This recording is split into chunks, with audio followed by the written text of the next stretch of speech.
Mexico's capital wasn't the only area affected by the September 2017 earthquakes. The country's central and southern regions were struck by powerful quakes as well. Thousands of buildings were toppled, many others were damaged and had to be demolished. In the midst of the restructuring and recovery effort, allegations of corrupt practices have been emerging. Joining me now for an update is our political analyst, Laura Carlsen. Laura, is Mexico better prepared to handle the next big earthquake, and what lessons have been learned in the past year? There have been some improvements in both regulations to avoid buildings that were constructed under building codes, in violation of building codes, to have greater regulations, to have more frequent inspections. They're changing materials in some cases, especially in those poor southern states that we talked about, so that the houses and other types of buildings are less susceptible to collapse with an earthquake, because we know there will be another earthquake. So there have been some changes, but the biggest factor has been the corruption that's involved in a lot of the damage that we saw, and the corruption that's still involved in the rescue and the reparations movements that are happening now. And that really depends on political will. It remains to be seen to what degree they can improve that situation so that the response is quicker, more efficient, and more transparent. And we want to elaborate on that because there have been accusations that aid money did not get to those who need it the most. Would you say that the earthquakes exposed corruption? Absolutely, Elaine.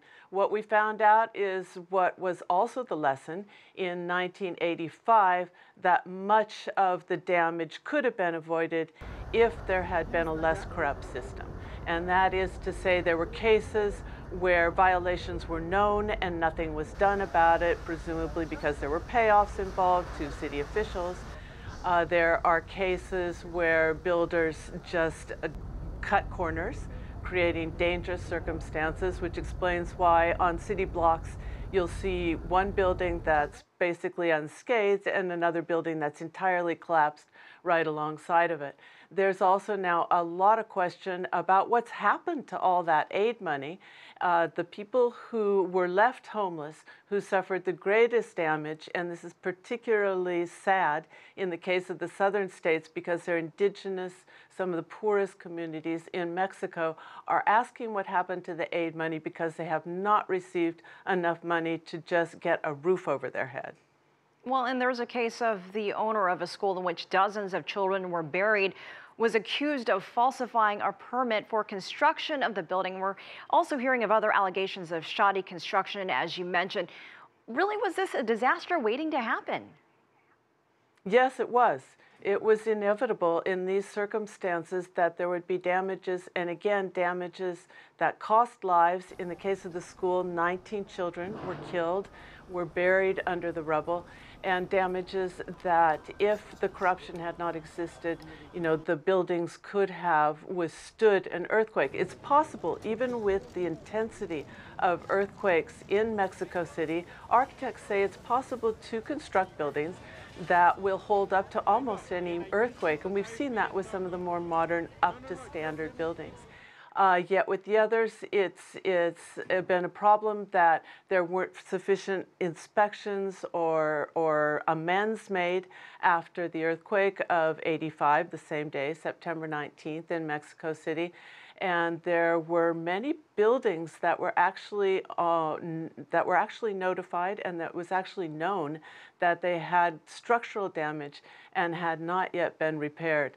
So these factors all came together, and they caused the kind of selective collapse of buildings and loss of life that we unfortunately saw on September 19th in Mexico City and September 7th in the southern states. Well, you mentioned the southern states, some of the poorest parts of the country. Oaxaca, Chiapas suffered extensive damage. Were they able to rebuild? No, there's over 100,000 homes that have been affected, some of them totally destroyed in those states. Again, we're talking about the people with the least resources to be able to rebuild and find someplace else to stay. And we still see that the rebuilding is going very slowly there. And many people received initial payments to build their houses, and then they got stuck halfway through. Some of them have walls, and they still don't even have a roof. So there are movements forming. There have been roadblocks. There's been protests in Oaxaca, in Chiapas, of people saying, we were promised this, the government has not complied, what are we supposed to do? It's a rainy season now, so people are even more exposed to the elements in a situation that's really drastic in those southern states. Well, a 2017 report from Transparency International found that more than 50% of Mexicans believe the level of corruption is actually rising in the country. What have you noticed, if anything? Corruption was probably the main issue in the recent presidential elections. People are absolutely fed up with it, and the earthquakes were just another example of the human cost of that corruption, not just to the economy, but in this case, that meant lives at stake. The candidate, Andrés Manuel López Obrador, who won the elections, really ran on an anti-corruption platform. And this was what resonated among the population. The population wants to see this cleaned up. They want to see a purge of government officials that they have to deal with on a daily basis, who are taking payoffs, who are demanding bribes in order to get some of the most basic public services done within their communities. So we are seeing an absolute crisis in trust among the population regarding government on all levels, local, state, and federal. And now some hope that with a new government, the situation can begin to be cleaned up. All right, Laura Carlsen, thank you so much for joining us on America's Now.